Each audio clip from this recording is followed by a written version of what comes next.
এই তো হ্যাঁ খুব সুন্দর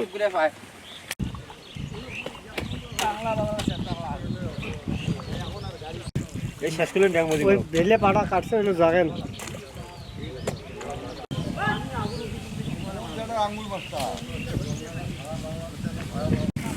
ঠিকাদার লোক আমাদের ইউনুস ভাই দেখিয়া তাই 7 নং ওয়ার্ডের মনে করেন আমাদের ওয়ার্ডের মেম্বার না। চর সারোডোবের মানুষের এখানকার রাস্তাঘাটের খুব বেহাল অবস্থা। আমি গতকালকে আসছিলাম আর সেই রাস্তাঘাট দেখি খুব বেহাল অবস্থা। এখানে স্কুল যাওয়ার কোনো রাস্তা নাই, একটা রুগী নিয়ে যাবে তার কোনো রাস্তার পরিবেশ নাই, যাওয়ার কোনো পরিবেশ নাই, গাড়ি ঘোড়া চলে না।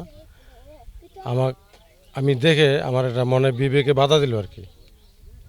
তাই আমি আমার উদ্যোগে আমার নিজের অর্থ দিয়া আমি এখানকার রাস্তাঘাট যা আছে চর সারোডোবের মানে সব আমি সংস্কার করতেছি, যাতে যেন মানুষ হাঁটাচলা করতে পারে, বাচ্চারা স্কুল যাইতে পারে, রুগী ঠিক মতো নিয়ে যেতে পারে, মানুষ ঠিক মতন চলার জন্য আর কি যা করা লাগে আমি এটা করতেছি আমার উদ্যোগে।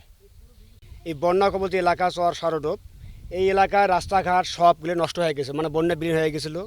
তাছাড়া ট্রাক্টর চালার কারণে রাস্তাঘাট নষ্ট হয়ে গেছিলো। আমরা এই জন্য 2 নং হলখানা ইউনিয়ন পরিষদ চেয়ারম্যান এবং মেম্বার কাছে আবদার করছিলাম, তারা আমাদের কাছে কেউ দুর্ভোগে আসে না, কেউ সাড়া দেয়নি। কিন্তু জনদরদি আমাদের ইউনুস ভাই সাবেক ঠিকাদার এবং হলখানা ইউনিয়নের মানে রানিং মেম্বার, উনি আমাদের কথা শুনিয়ে আমাদের এলাকা ফলো আপ করে, দেখাশোনা করে। আমার দুর্ভোগ দেখে উনি নিজ উদ্যোগে আমাদের এলাকায় লেবার নিয়ে আমাদের সহযোগী লেবার নিয়ে উনি কাজ করতেছে। এই জন্য ওনাকে অনেক অনেক সাধুবাদ জানাচ্ছি আমরা।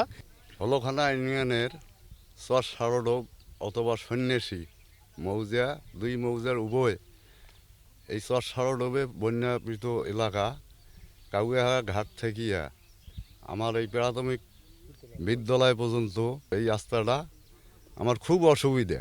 এইখানে চলাফেরা করার মতন কোনো সুযোগ নেই। এখন বাড়ি থেকে বাইরে হইলে মানে নেংটি বিন্দি বাইরে হওয়া নাগে, এটা মেম্বার চেয়ারম্যান কাইও কোনো লক্ষ্য দেয় না।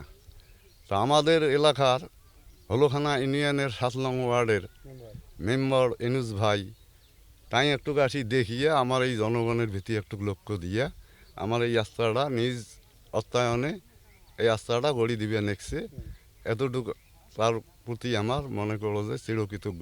চরাঞ্চলের এই দুর্ভোগ রাস্তাটির কাজ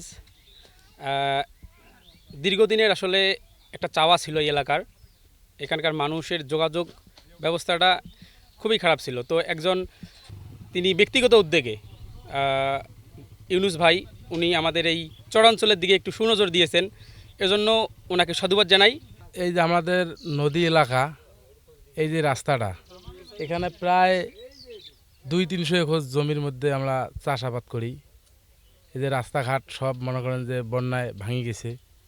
আমরা মেম্বার চেয়ারম্যান সবাইকে জানাইছি যে যেন আমার রাস্তাটা সুন্দর করে দেয়, যে আমরা মাল জাল যেগুলো যে ভুট্টা, আলু, গম এগুলো যে আমরা, যেমন আমি নিজে ঘোড়ার গাড়ি চালাই, কারণ ঘোড়ার গাড়ি চালাই এখন এমন পরিবেশ হয়েছে রাস্তার ঘোড়ার গাড়ি চলার মতনও আর কোনো মানে প্রসেসিং নাই, এত ভাঙাচুরি হয়ে গেছে। তা আমরা অনেক মেম্বার চেয়ারম্যানকে বলছিলাম যে আমাদের রাস্তাটা ঠিক করে দেন, দিল না। এই যে আমার ইউনুস ভাই আসছিল গত পরশুদিন আসিয়া হাঁটি দেখিয়া সে নিজের অর্থায়নে তাই নিজের ব্যক্তিগত টাকা দিয়ে আমাদেরকে রাস্তাটা করে দিতেছে।